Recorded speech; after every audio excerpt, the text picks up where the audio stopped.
अभी तक शादी जैसे ही लड़की की सेट होती थी, उसकी माँ उसे ससुराल में कैसे रहना है, क्या करना है, किससे किस तरह का व्यवहार करना है, सास, ससुर, देवर, ननद इन सबके साथ कैसा बर्ताव करना है, ये सब कुछ का ज्ञान देने लग जाती थी। लेकिन अब देखिए, शादी में सिर्फ बेटे और बेटी को ही ज्ञान नहीं देना है, बल्कि पूरा परिवार अगर ठीक से नहीं रहता है तो भी शादी टूट सकती है।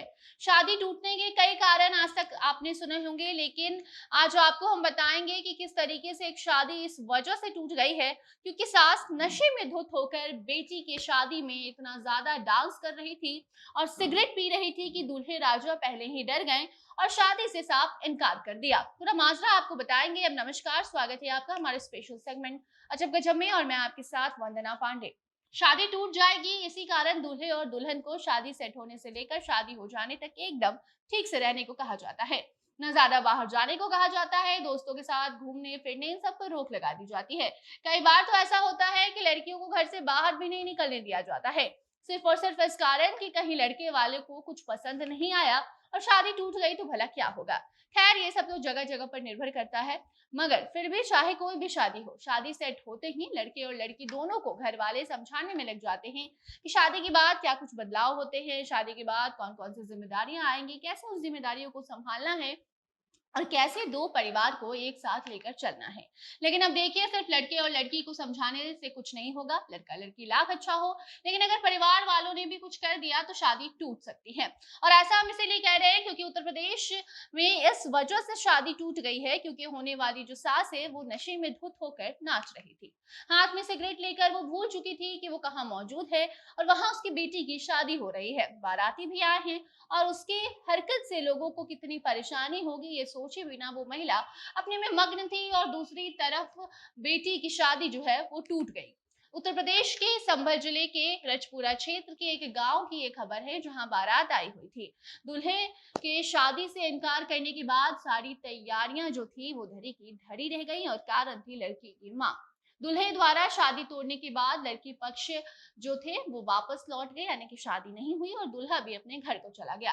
दूल्हे जो थे, जो राहुल था, वो उसने खुद बताया है कि वरमाला से पहले लड़की ने सभी लोगों को फ्लाइंग किस दिया। लड़की ज्यादा मॉडर्न थी, ये सोचकर उसने ये बात इग्नोर करने की कोशिश की। हालांकि उसके बाद भी लड़के ने लड़की को मना किया कि ऐसा ना करे, बावजूद इसके लड़की उसकी बात नहीं मान रही थी और जो लड़की का जो हरकत था वो दूल्हे को पसंद नहीं आ रहा था। बार बार लड़का उसे मना करने की कोशिश कर रहा था, लेकिन जो लड़की थी वो लड़के का बात नहीं सुन रही थी। तभी घोड़ा चढ़ाई की रस्म हो रही थी और उसी दौरान दूल्हे की नजर अपनी सास पर पड़ी। सास नशे में धुत होकर नाच रही थी। जब वरमाला का समय आया तो सास ने डांस फ्लोर पर डीजे पर खूब डांस किया और साथ में जमकर सिगरेट के छल्ले भी उड़ाए।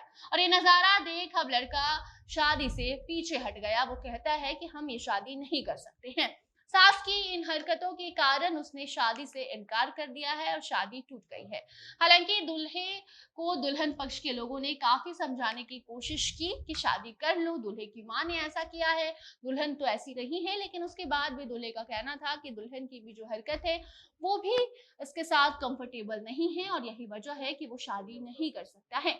तो बात यही है कि सिर्फ दुल्हा दुल्हन ही नहीं, बल्कि जब शादी होती है तो दो परिवार आपस में मिलते हैं और इस दौरान आपको ध्यान रखना चाहिए कि सिर्फ दूल्हे और दुल्हन को ही नसीहत ना दे, बल्कि परिवार का हर एक सदस्य अगर कोई ऐसा हरकत करता है जिससे सामने वाले को परेशानी होती है तो भी शादी टूट सकती है।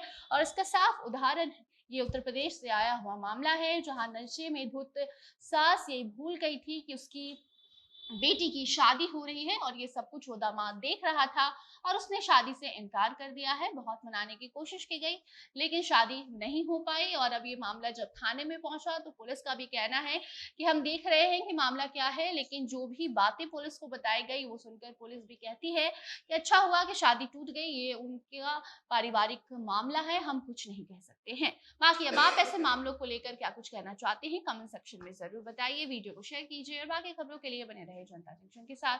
कैमरे के पीछे थे पीयूष और मैं थी आपके साथ वंदना। धन्यवाद।